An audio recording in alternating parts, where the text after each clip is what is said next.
Her true story from California. I was folding laundry when the text came through. A short buzz, then silence. I wiped my hands on my apron and checked the screen. It was from my son, Nathan. "You won't be joining us. Tanya prefers to keep it just her family.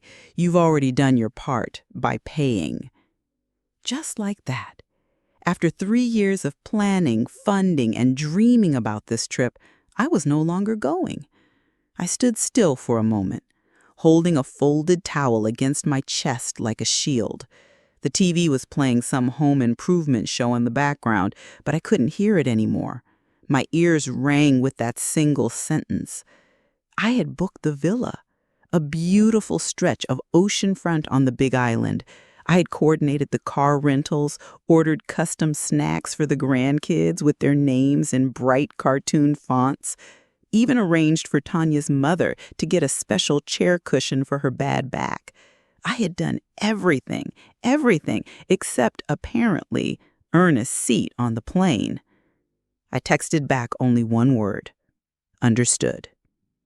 But I didn't understand. Not really. That night, I sat at the kitchen table in the same chair where I used to help Nathan with his math homework, and I opened my laptop.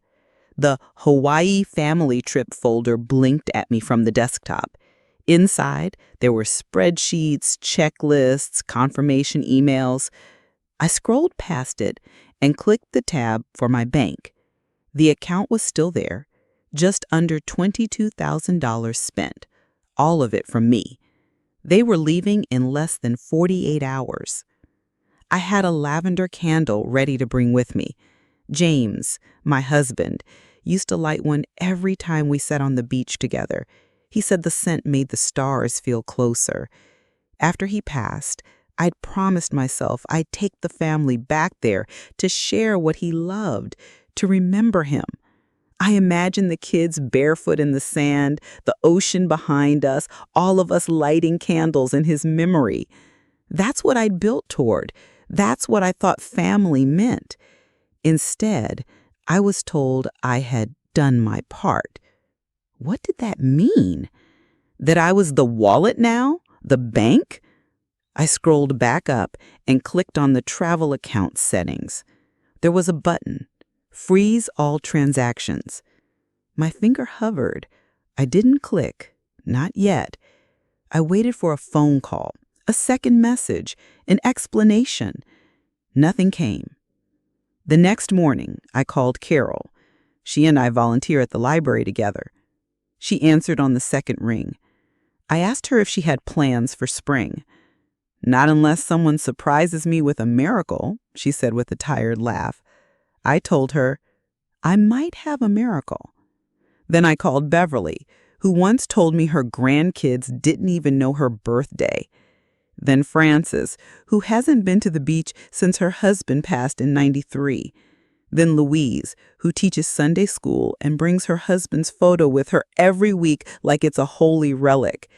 Then Denise, who was once a nurse, but now she spends her days cooking for a son who never thanks her. Each one answered with the same mixture of confusion and disbelief when I asked them if they wanted to go to Hawaii. "No, really," I told them. "All expenses paid. No strings. Just peace." That evening, I sat again at my laptop. This time, I opened a fresh document. I labeled it Matilda's Real Family Trip. The cursor blinked, and I clicked Freeze all transactions. Tanya posted on Facebook that night a photo of their packed luggage and color-coded travel folders with the caption, "Off to Paradise, family only." That part cut deep. Family only. And I was not that anymore. I didn't comment. I didn't call. I didn't even cry. I just made tea and wrote down the names of 6 women who had been forgotten, underestimated, overlooked, just like me. The next morning, I received a message from Nathan. "Getting weird errors at check-in. Can you check the travel account?" I didn't answer. 5 minutes later, "Mom, cards are being declined. We need help." Still, I stayed quiet. And that's when the phone started ringing, again and again. I turned the ringer off. I sat on my porch with the birds and my coffee, and I breathed. Because sometimes the silence is the answer they never saw coming. And that's just the beginning.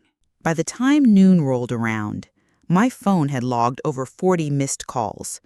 Nathan, Tanya, even Tanya's mother, whom I hadn't spoken to directly in months. The voicemails piled up one after another, but I didn't play a single one. I didn't need to. I knew what they said. Panic has a rhythm, and theirs had just begun. I left the phone on the kitchen counter, next to the now lukewarm mug of tea I'd poured 2 hours earlier. The soft floral scent of lavender from James's candle still lingered faintly in the air. I hadn't lit it, not yet. That was for later. That was for the women who would understand. I walked to the guest bedroom, where I kept a small lockbox tucked behind an old quilt. Inside were printed copies of every reservation: the Zilla, the plane tickets, the car rentals, the luau's, even the snorkeling excursion Nathan said he was too busy to help research. All authorized by me, all paid by me, and now all frozen. It wasn't revenge, not really. It was a declaration. I was no longer financing my own erasure. A new email pinged. I glanced at the screen. Subject: cancellation confirmation, Hawaii Villa booking. I opened it and read every line slowly. The words felt cool and final, like a verdict. Dear Miss Matilda Grant, we have processed your request to cancel the reservation. All linked services have been suspended. Charges have been reversed to the primary funding account. We hope to serve you again in the future. It was done. The villa, the rental car, the private chef, all gone.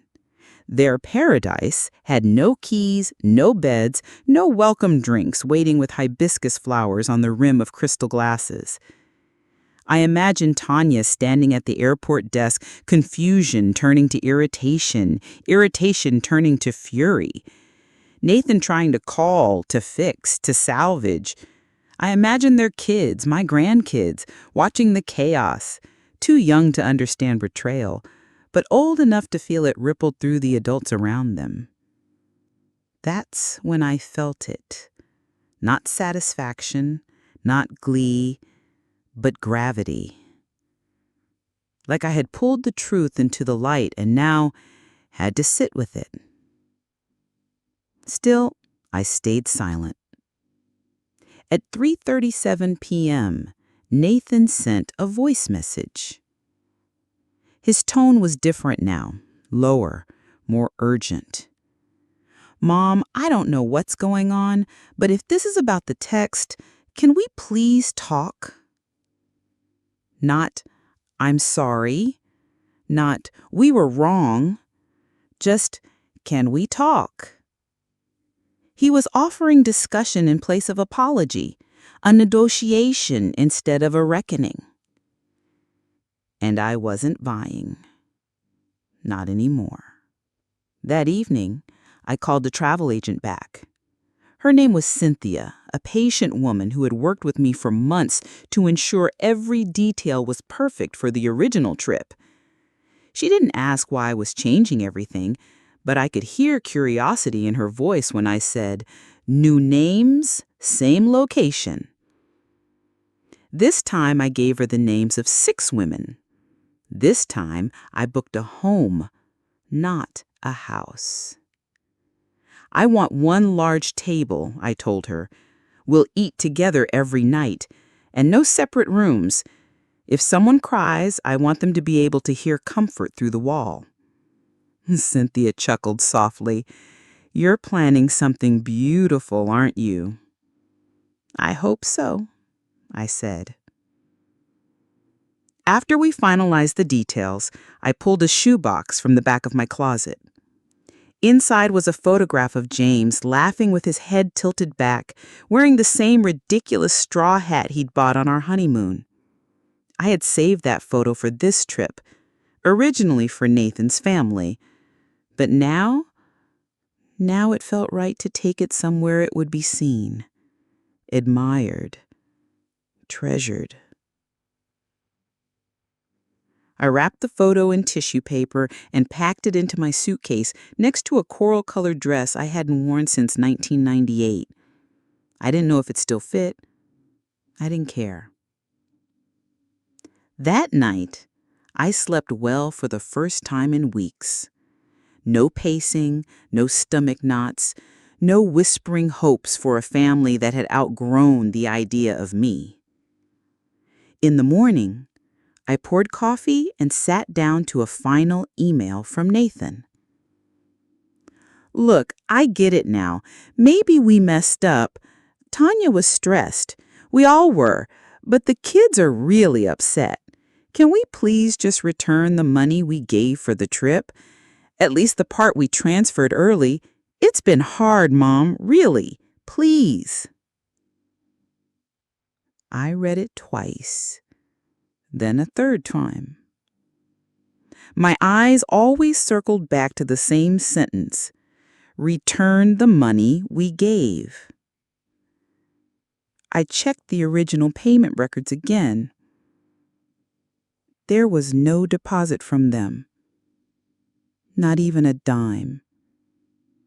Every penny of that $21,000 had come from my tutoring sessions, my skipped hair appointments, my old leather purse sold at a garage sale for $5. They hadn't deposited anything but expectations. Expectations that I'd fund the trip, expectations that I'd keep quiet when cut out, expectations that I'd forgive without being asked, and forget without being missed. And I almost had, until they asked for a refund on a gift I was never even allowed to unwrap. I didn't respond to the email. I didn't type a reply or draft a message or even acknowledge it. I didn't need to. Some things are answered in silence.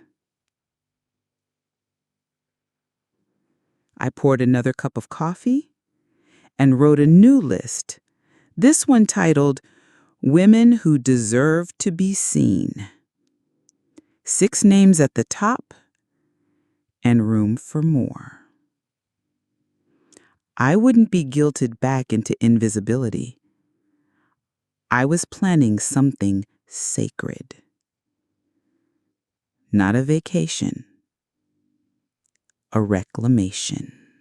The wind that morning carried a kind of stillness I hadn't felt in years. It was a Saturday, but the kind where time stretched like taffy, slow, soft, and just sweet enough to not hurt anymore. I sat with my planner open, the red circles still marking what was supposed to be their departure day. Instead of feeling left behind, I felt something unfamiliar: spaciousness. I stood up and walked to the kitchen window, the one James used to say was perfect for spying on squirrels, even though we never had any. The bird bath he built still stood, worn and moss-flecked, but sturdy. A blue jay fluttered nearby, pausing at the edge. That bird stayed longer than usual. It looked at me like it knew something. I smiled at it. That's when I heard the ping of a new message. Nathan again. This one was short. Just talk to me, please. Don't make this worse than it is. Worse than it is. As if I had fabricated this. as if I had excluded myself, as if I had denied me. I didn't reply. I just shut the laptop and stood there quietly, feeling the burn in my chest, not from hurt anymore, but from restraint. Because had I let it, the fury would have come like a tide. But I was tired of swimming in pain, so I let it recede. Instead, I packed. I rolled 2 pairs of linen pants, 6 short-sleeved blouses, and a straw hat that still had the price tag on it. I packed the photograph of James, now newly framed in walnut, and 6 handmade cards I had written out the night before, one for each of the women coming with me. Each card held a message. Carol said, "You're not forgotten." Frances said, "You still matter." Beverly said, "You've carried enough. Let someone carry you." Louise said, "Grief is not a weight you have to drag alone." Nora said, "I see you." And mine was blank. I wasn't ready to write to myself yet. I booked the final excursion that afternoon, a glass-bottom boat ride along the reef, followed by dinner under the stars. It wasn't what I had originally planned for the family, but it felt more intimate, more real. Fewer expectations, more breath.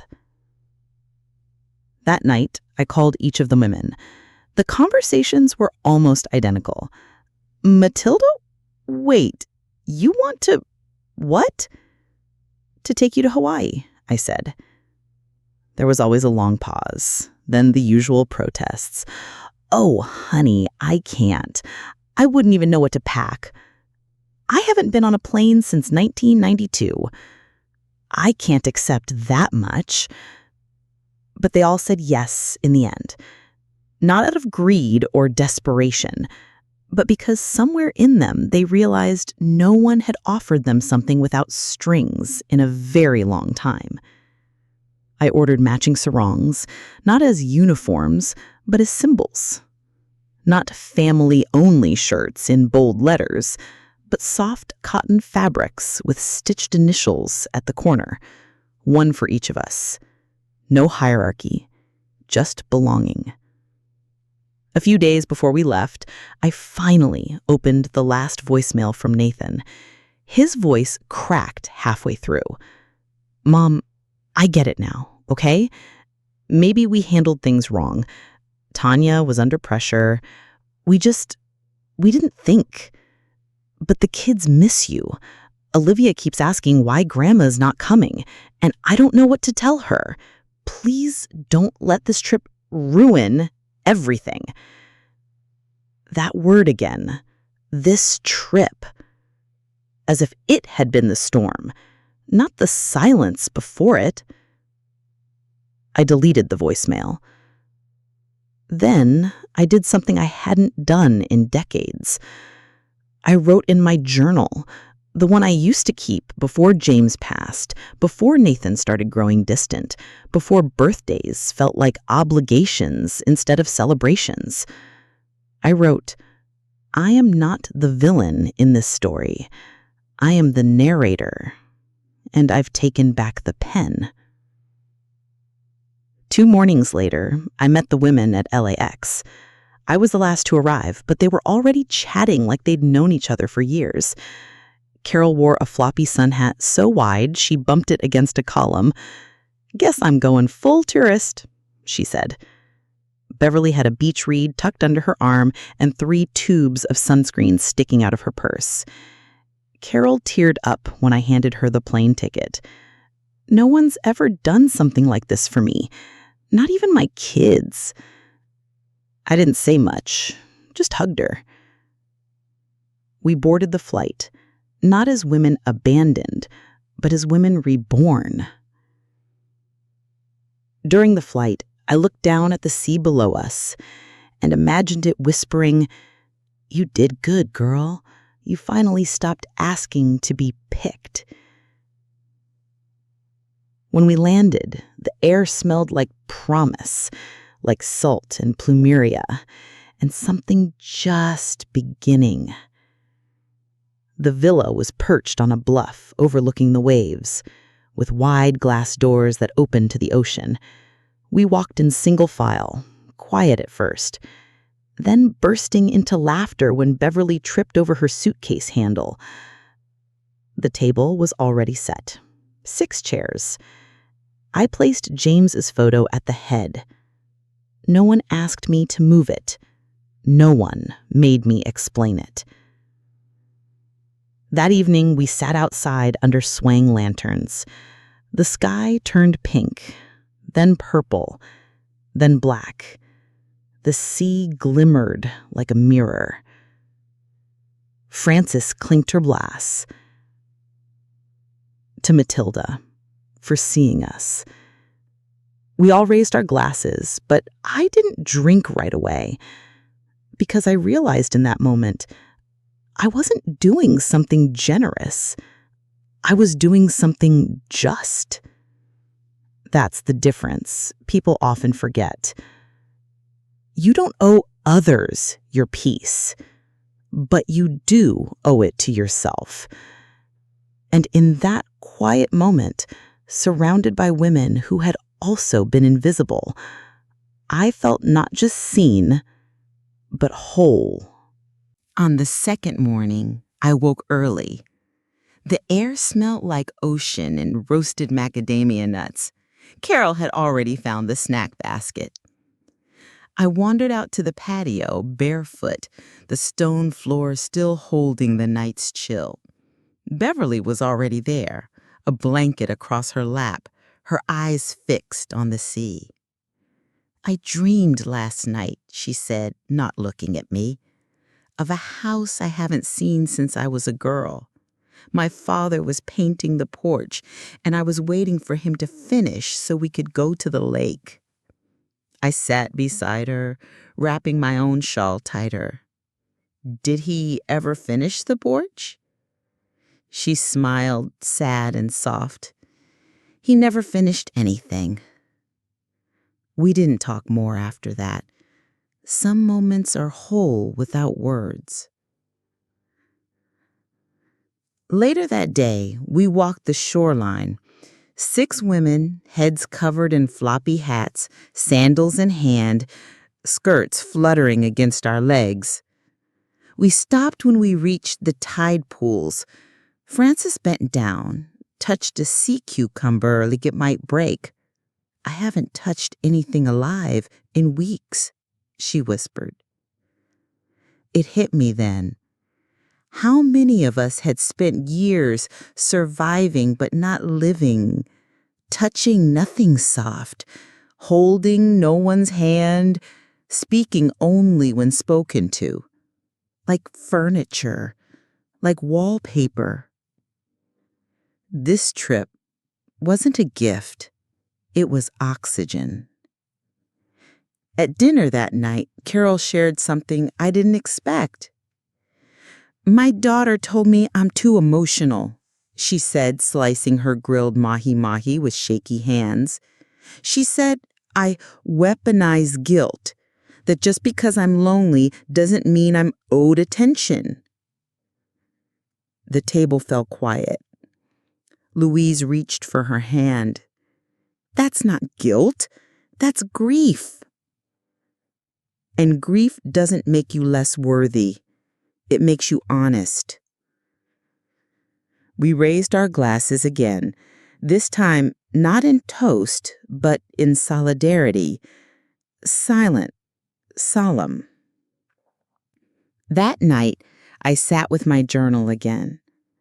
I thought I'd write about the trip, the laughter, the shared memories, but I didn't. Instead, I wrote about what I hadn't missed. I hadn't missed Tanya's sidelong glances. I hadn't missed Nathan's excuses or the way he avoided my eyes when money came up. I hadn't missed feeling like a guest in the family I built. And it shocked me how light that list felt. Back home, I'd confused routine for love, silence for peace, and obligation for belonging. But here, under the stars, I was reminded, real love doesn't ask you to shrink. Real love pours you a drink and pulls up a chair and says, "Tell me again that story I've heard 100 times," and listens like it's brand new. On the third morning, we did something spontaneous. We joined a local hula class on the beach. I hadn't danced since James and I took that awful ballroom class where I stepped on his toes more than the beat. But here I was, hips swaying, feet uncertain but willing, hands tracing the story of wind and wave. Frances cried halfway through. We all stopped, worried she'd hurt herself. "No," she said, breathless. "It's just, I forgot what it felt like to move because I wanted to, not because I had to." That line stuck with me. All these years, I'd moved in service of others. Now, I was moving in service of myself. We laughed until our ribs hurt. That afternoon, the sun blistered hotter than expected. We dragged our lounge chairs into the shade and sat reading trashy romance novels. Beverly passed around a bowl of fresh-cut mango. Louise fell asleep with her book upside down on her chest. That was when I checked my phone again, the first time in days. 43 missed messages. Nathan had stopped calling. Now it was Tanya. Her tone had changed. She wasn't just asking, she was demanding. "We need to talk. This isn't just about you. You're being petty. The kids are confused. You made your point. Now unlock the damn account." Not please. Not "we're sorry." Just entitlement. I didn't reply, but I opened the message. Let it show read. I wanted them to see. I wasn't afraid to look. Sometimes, silence is the loudest language. After dinner, I asked the women to meet me in the main room. I had placed candles on the table, one for each of them, and in the center, James's photo. "I want to try something," I said. Each woman took a candle and lit it, then shared a sentence they needed to hear, one they wished someone had told them years ago. Beverly said, "You don't need to keep earning your place." Carol said, "You're not too much. They're just not enough." Louise said, "You did your best. That was always enough." Frances whispered, "Your story is still being written." Nora held her candle close to her chest and said, "You're not invisible. I see you." Then they looked at me. I hesitated. The lump in my throat was sudden, unexpected. I lit mine. "I forgive myself for staying too long in places that never saw me." And the room fell quiet. Not sad, but full. Later that night, we danced again. No music, just waves and wind and the creaking of the wooden deck beneath us. The kind of dancing that needs no rhythm, just release. The moon cast silver across the sand, and in that moment, I remembered who I was before I became just mom, just grandma, just someone else's helper. I was Matilda, and Matilda had just come back home to herself. The next morning, I sat at the edge of the pool, ankles dipped in cool water, my journal resting on my lap, half filled with observations and revelations that months ago I would have never imagined I'd have the courage to write down. Louise brought me a cup of coffee, strong, dark, no sugar, just how I liked it, though I had never told her that. She'd simply noticed. "You always take the bitter kind," she said, sitting beside me. I nodded, smiling. "The sweet things don't stay long. But bitter, you learn to carry it." She hummed softly in agreement, then added, "Still, too much of it will rot your insides." That one sentence stayed with me longer than I'd like to admit. That afternoon, we walked into town, weaving through open markets, the air alive with ukulele music and laughter. Nora bought a necklace made from sea glass, holding it up to the sun like it was treasure. Beverly bartered for a sarong, arguing with the vendor in a way that made even the shopkeeper laugh. And I stood quietly beside a cart of wooden signs, hand-painted phrases carved into driftwood slabs. One of them read, "Home is not a place, but people who let you be all of yourself." I bought it without hesitation. Back at the villa, while the others napped or soaked in the spa, I sat at the dining table with my laptop, the same table where, once, I had planned flights for a family that forgot I was part of it. But this time, I wasn't making bookings or reviewing invoices. I was writing a letter. It wasn't to Nathan. It wasn't even to Tanya. It was to myself, to the woman who had stayed silent for too long. "Dear Matilda, you do not have to earn your place with money. You are not the wallet. You are the heartbeat. You are not asking for too much. You are asking the wrong people." I didn't finish it that night. I didn't need to. Later, while the women gathered around the fire pit we'd finally lit, 7 chairs, no empty space, I watched them laugh.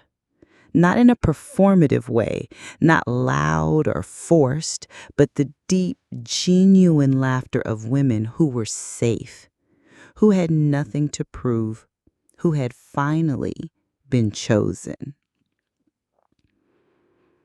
Carol was trying to teach Frances how to roast marshmallows without setting them on fire.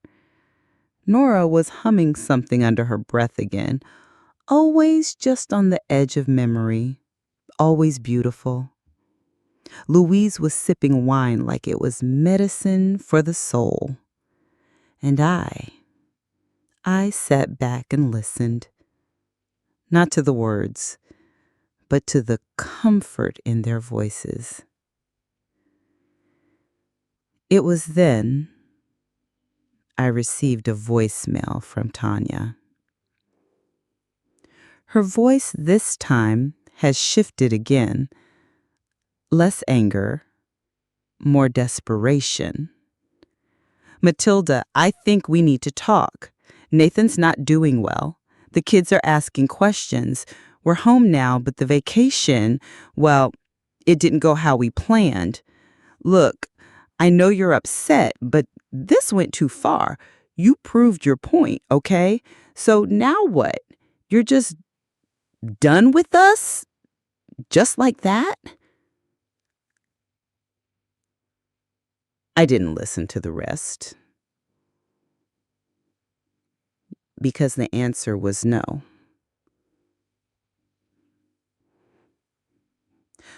I wasn't just done. I had been finished. Finished being the afterthought. Finished sacrificing my joy for people who weaponized my generosity. Finished letting silence be mistaken for permission.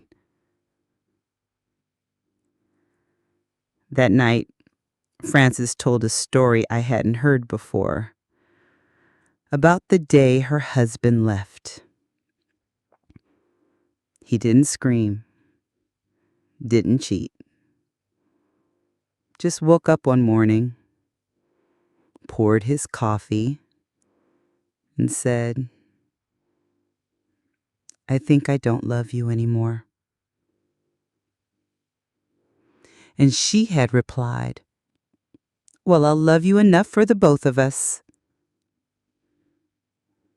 But it wasn't enough. "You can't fill a cup that's already turned away," she said, eyes glossy in the firelight. I wanted to cry. Not for her, but because I had lived that same pattern. Offering, pouring, sacrificing, and to vessels that had no intention of holding me. We toasted again that night, this time to each other. To the women who stayed, even when they weren't chosen. And to the women who left, when staying meant disappearing. The next day, the sun came up like it always does, but something inside me didn't. Something stayed behind, rooted on that porch, beside the candle and James' photo. The part of me that used to beg to be loved. It didn't follow me anymore. After breakfast, I got another email. This one wasn't from Nathan. It was from Tanya's sister, the one who never spoke to me directly. It was a forward, some messy screenshot of a GoFundMe they had started to reimburse unexpected travel losses. I almost laughed. They were crowdsourcing sympathy without ever offering an ounce of it themselves.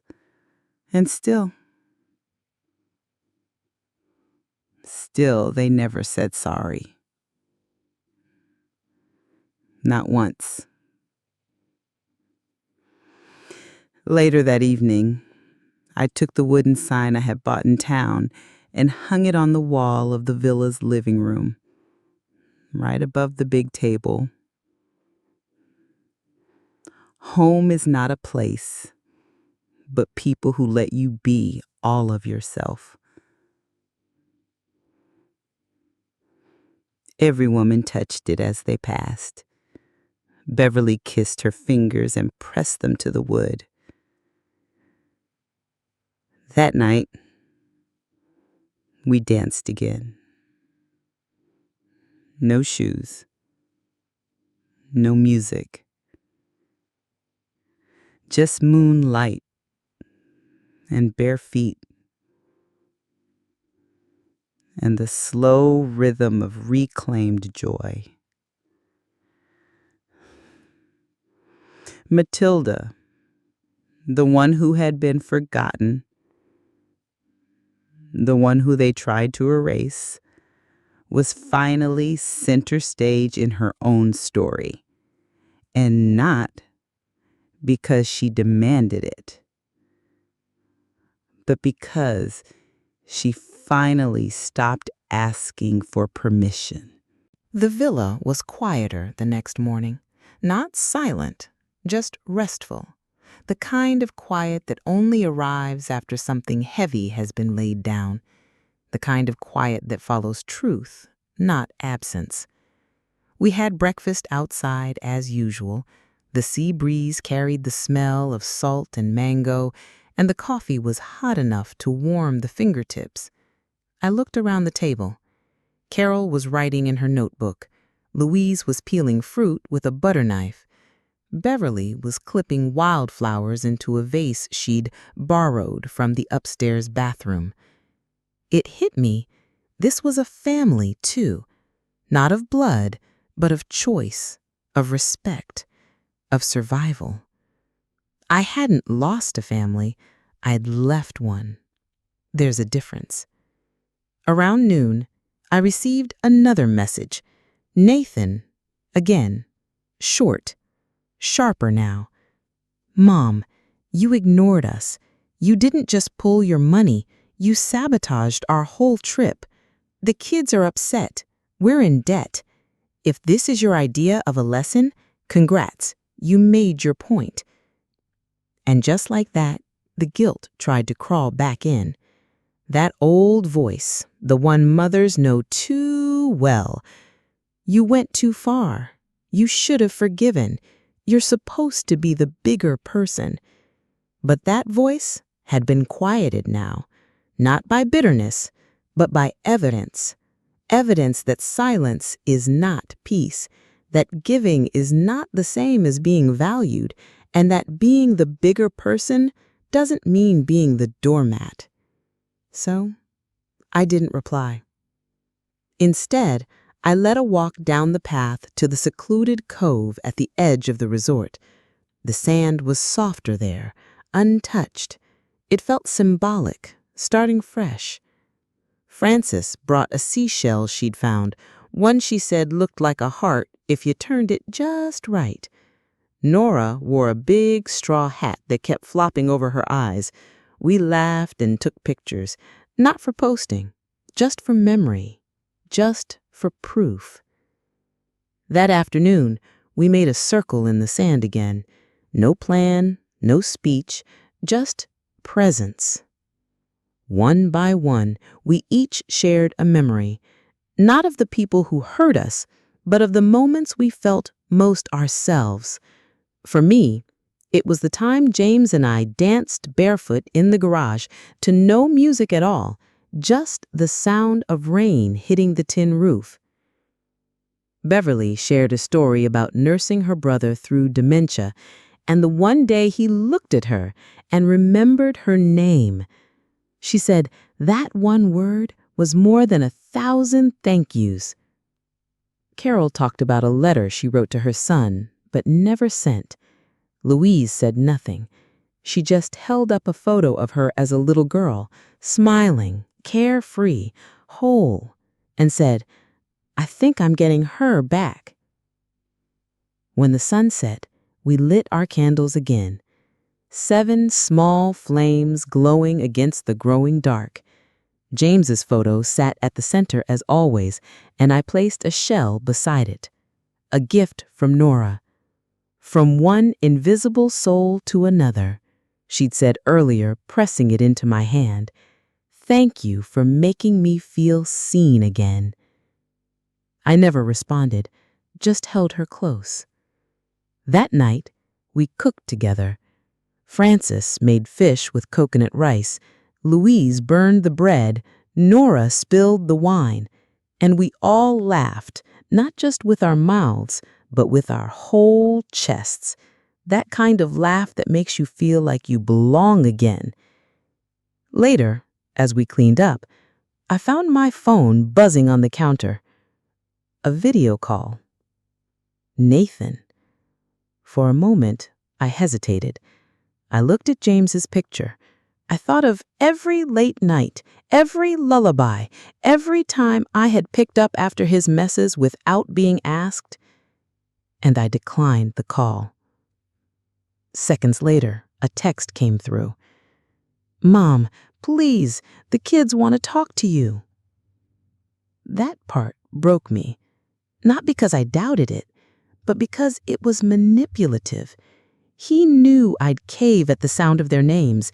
He knew that the one line I wouldn't cross was hurting the grandchildren, but I wasn't the one who had hurt them. That truth needed to land where it belonged. I typed one message.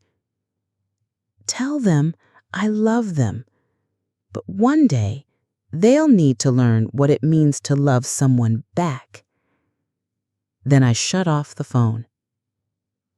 That night, I went out alone to the beach. The stars were thick as sugar across the sky.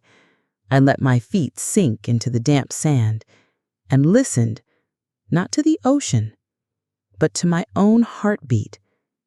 It was steady, no longer frantic, no longer waiting. I thought of that GoFundMe link Tanya had sent. The gall, the audacity to seek charity after cruelty. I wondered how many friends had donated out of pity, not knowing the full story. But it didn't matter, because I was done paying the emotional interest on someone else's debt. Instead, I planned the next trip, not out of spite, but out of purpose. I opened my notebook, started writing down places I'd never gone: Tuscany, Kyoto, Quebec in the fall. I wrote names beside each location, not of family, but of friends, old and new.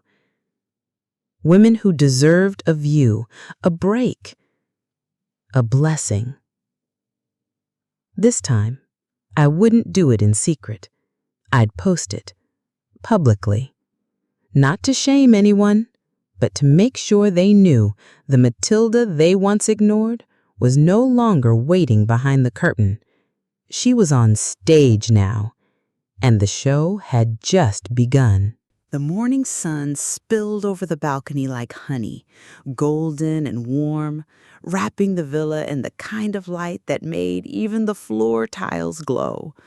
I stood by the window, a cup of tea in hand, watching the women stir awake slowly, some already humming, some wrapped in shawls, eyes still sleepy but content. Beverly was flipping through a photo album.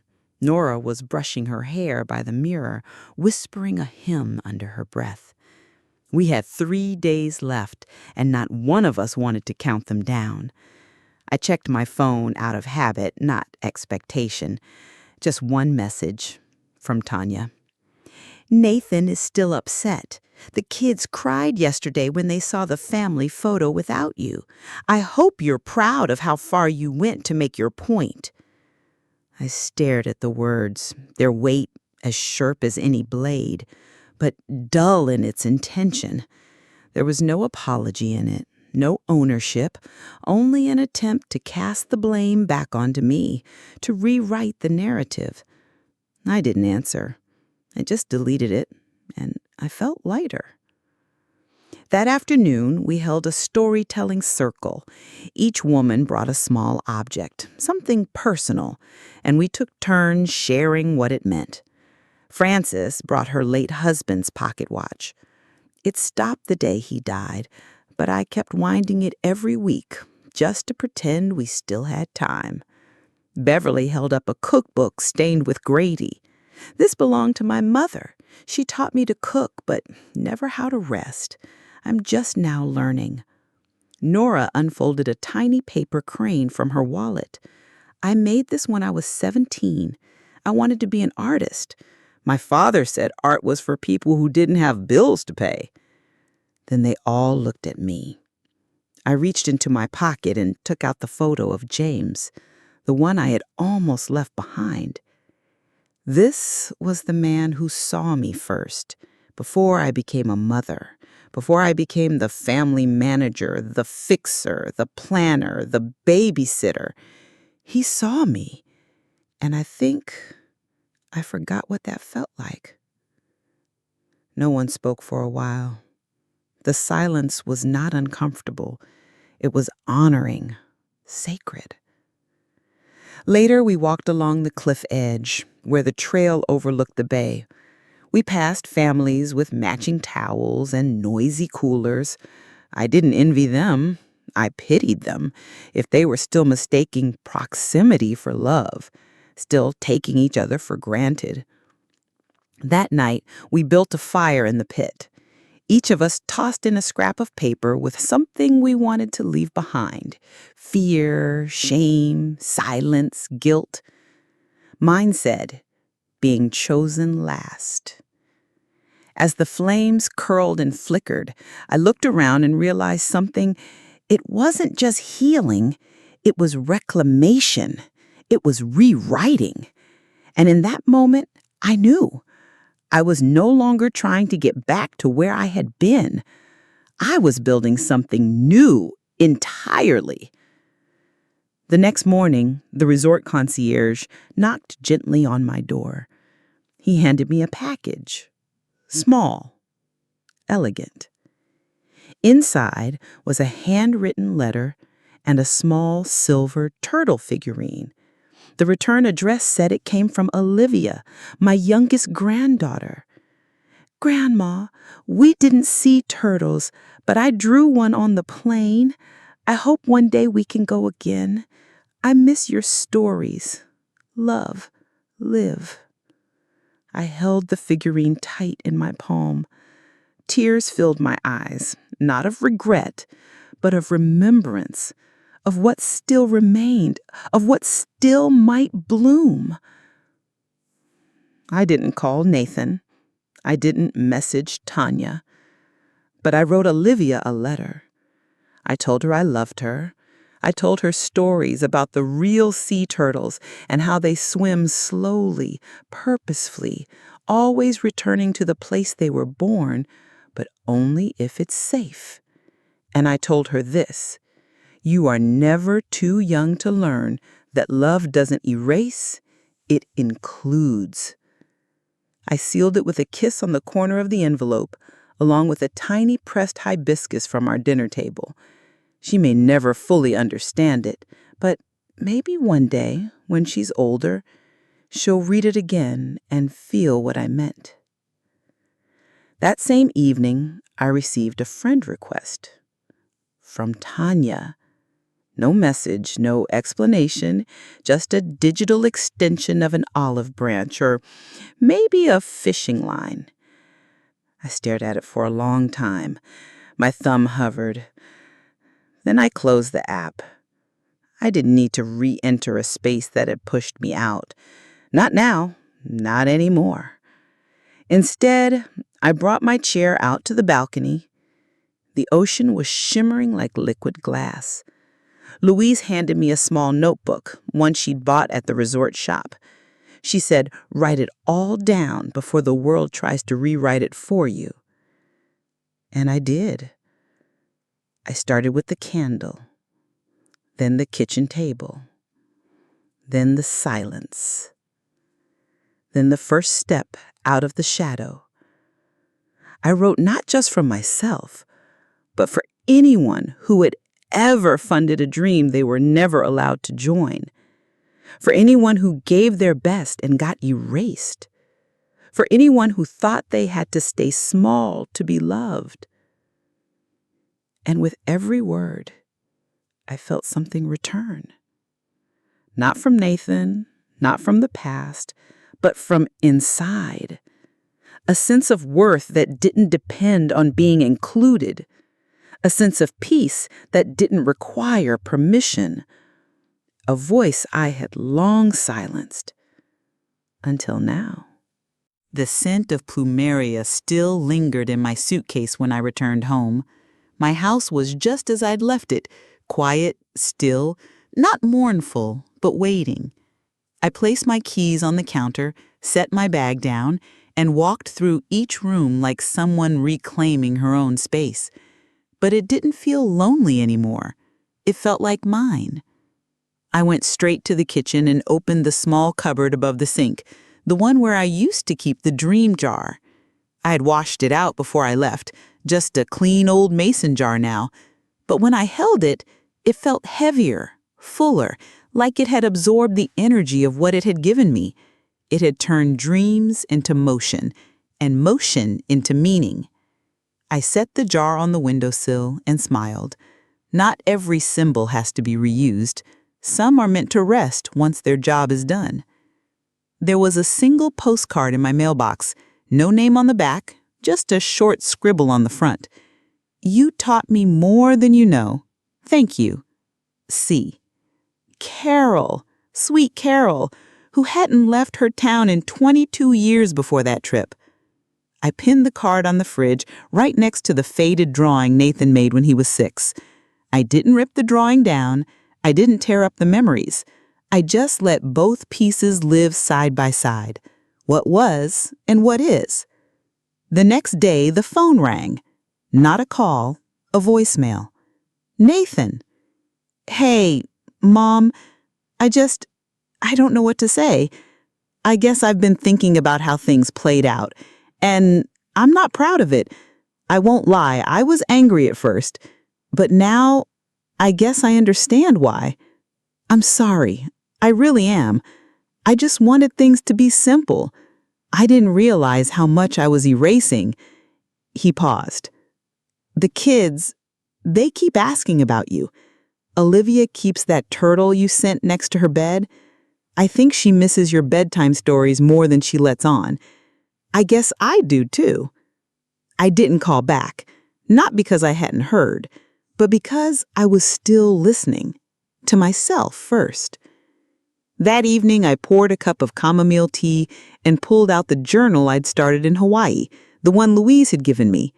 I flipped to a blank page, wrote the date, and titled it, Bridges I'm Willing to Rebuild. I listed 3 rules beneath it. If I rebuild, it's with bricks of honesty, not obligation.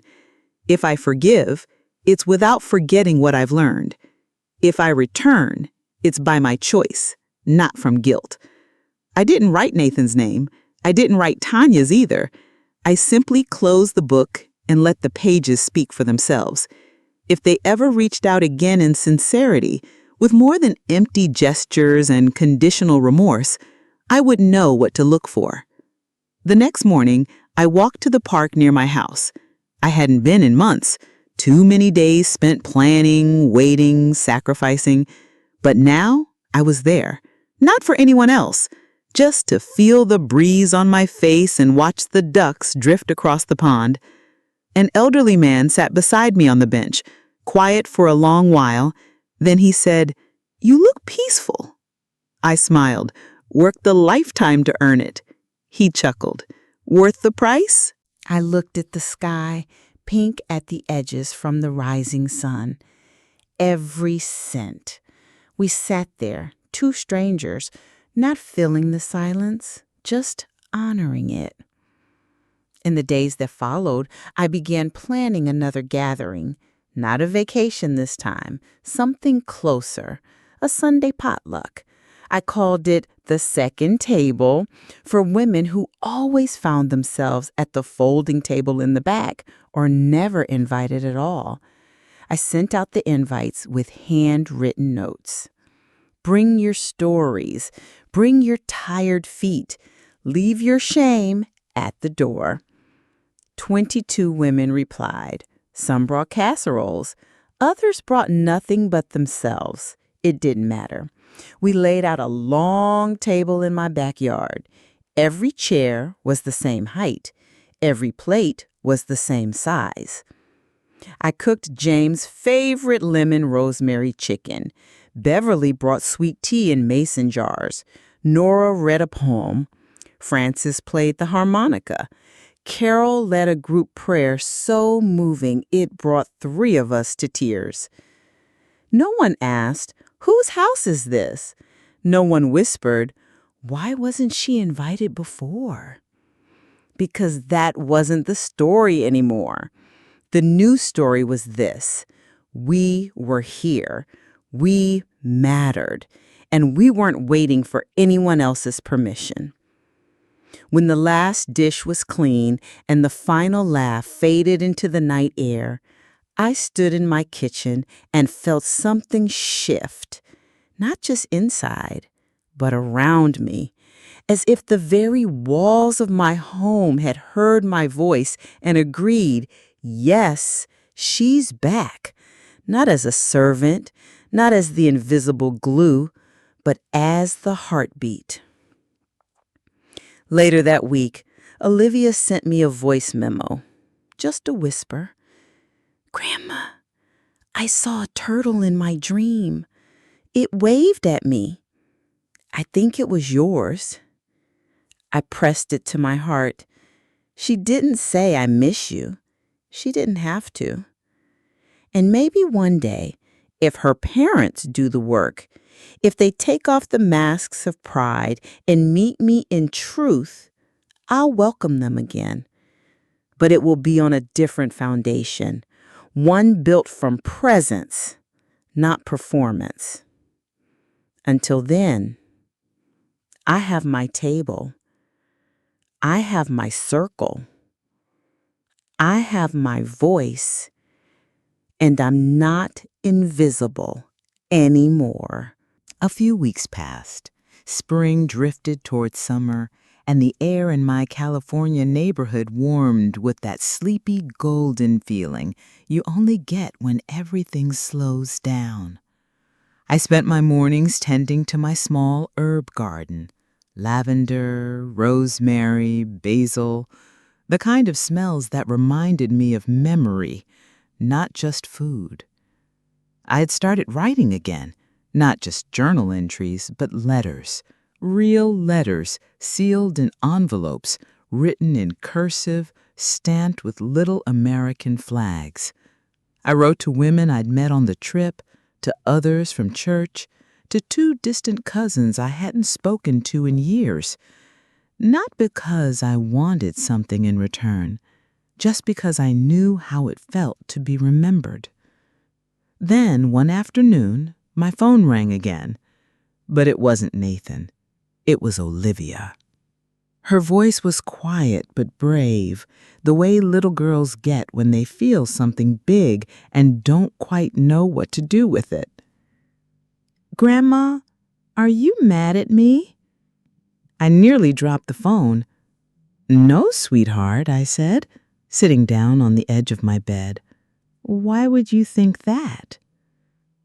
Mom said you needed space, but I thought maybe it was my fault because I didn't say goodbye that night. My throat tightened. I steadied my breath. It's not your fault, Olivia. Not even close. Grown-ups sometimes make choices that have nothing to do with kids. You did nothing wrong. She paused, and then, in a whisper, I miss you. I closed my eyes. I miss you too. And in that moment, I felt something shift. Not forgiveness, not yet, but something gentler. A door creaked open in a long hallway of locked feelings. I want to see you, she said. Can I come over sometime? Just me? I hesitated, not because I didn't want her, but because I wasn't sure her parents could separate the child from the choices they made. I'd love that, I said carefully. Maybe we'll have to figure something out soon, just you and me. We talked for a little longer about school, her turtle plushie, the songs she learned on the ukulele. Then she said, I wrote you a letter too, but Mom said you might not want it. I always want your letters, Olivia. A beat of silence. Okay, she whispered.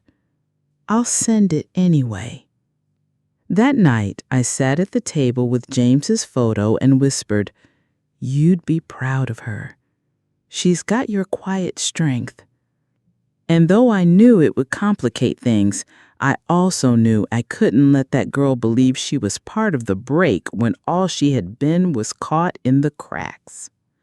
The next day, I received an envelope addressed in purple crayon. Inside was a drawing of a beach, stick figures standing in the sand, one with curly white hair and a shirt labeled GM. There was a note, too, in blocky handwriting. I saved you a seat. Love, Olivia. I cried for the first time in weeks, not from grief or betrayal, but from something softer. Hope. The kind that arrives not in grand gestures, but in crayon drawings and little saved spaces. Later that week, Nathan called again. "Mom," he said, sounding worn, "she cried for you last night. I didn't know what to tell her." I said nothing. "You don't expect me to forgive us. I don't even know what to say. Tanya, she's still defensive, still insists it was just a misunderstanding." "Was it?" I asked quietly. "No," he admitted. "It wasn't." We sat in silence, a real silence this time, the kind that makes both people look inward.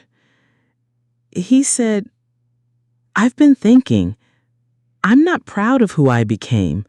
I let comfort dictate my values. I let Tanya's preferences outweigh your presence, and that's not right. You were never a burden. You treated me like one."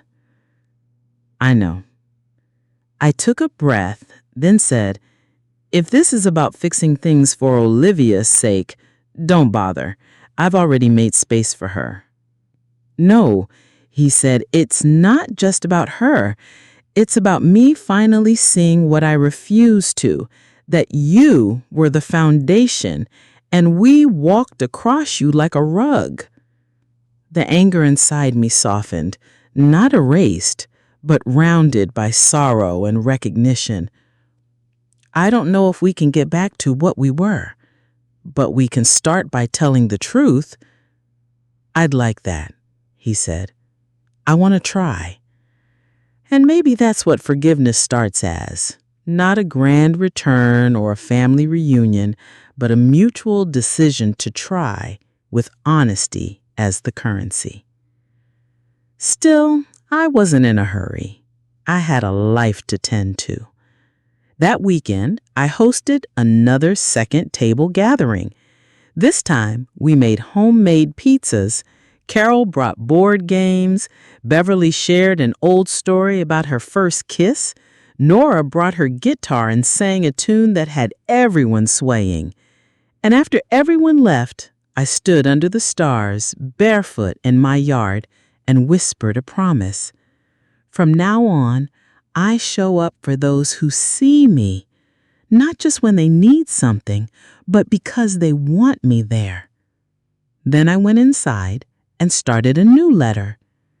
Dear Olivia, when you saved me that seat on the beach, you reminded me that love can still live in small hands, that even when grown-ups forget where they come from, children still know how to draw maps back to the heart. The morning I mailed Olivia's letter, I walked to the post office wearing a pale yellow cardigan James once said made me look like sunshine. The woman behind the counter, Cheryl, smiled and said, "Sending love again, Matilda?" And I nodded. Because that's what it was. Not just ink on paper, but love, hand-delivered, sealed with the grandmother's steadiness. That day, I stopped by a local women's shelter on my way home. Not for charity, not for show. I had extra toiletries from the trip I never took. Sunscreens, shampoos, little comfort items. Things I once packed for others who left me behind. Now I packed them for women who knew the ache of being unseen.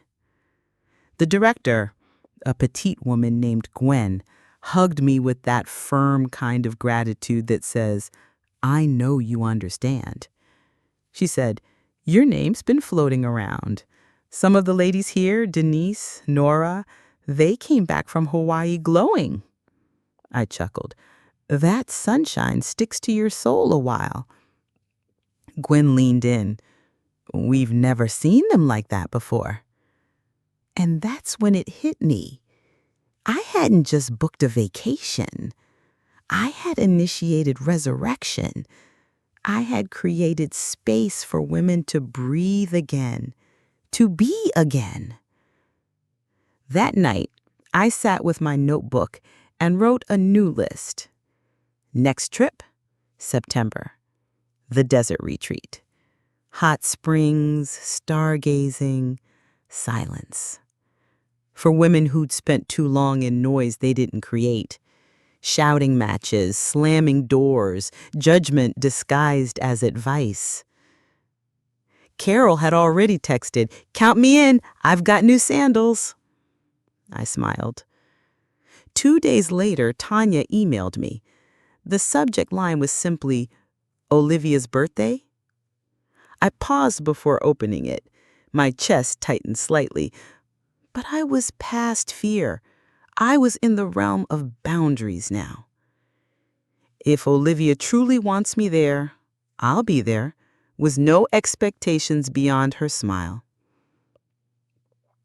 That Saturday, I arrived at the park with a purple gift bag and 2 sun hats, one for her, one for me. She ran into my arms like the world hadn't gone quiet between us. Tanya nodded politely from a distance.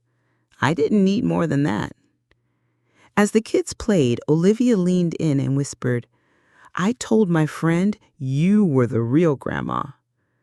I smiled, touched her cheek, and said, "I always will be." Later, Nathan came over. He said, "I meant what I said about fixing things." I nodded. "It'll take time and truth, and you'll need to stand up, not just for me, but for yourself, too." He looked surprised. "Myself?" "Yes," I said. "You shrunk yourself to fit someone else's version of family. Don't do that again." He nodded slowly. As I watched him walk back to the picnic blanket, a weight inside me let go. Not everything needed a grand reckoning. Some reckonings happened in slow inches across cupcakes and juice boxes, in the way your child looks at you with regret-tinged respect. The next week, I received a letter in the mail, a real one, from Tanya. She didn't say much, just that she had reflected, that she understood more now, and that she'd been wrong to include me. "I was afraid of how your presence made me feel, like I wasn't enough. But I see now that was my own insecurity, not your intention." She enclosed a small photo. Olivia on the beach, holding a shell, with "I love Grandma" written in the sand. I didn't cry. I didn't crumble. I simply placed the photo on the fridge and added a magnet shaped like a hibiscus flower beside it. Some stories don't need to be rewritten, just reopened, gently.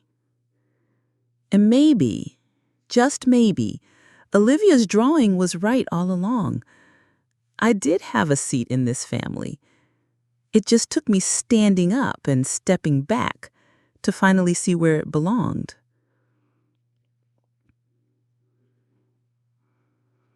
A few months later, my second trip with the women took place in the desert. 6 of us, soaking in silence under stars that stretched wider than apology ever could. Nora sang again. Frances read a poem.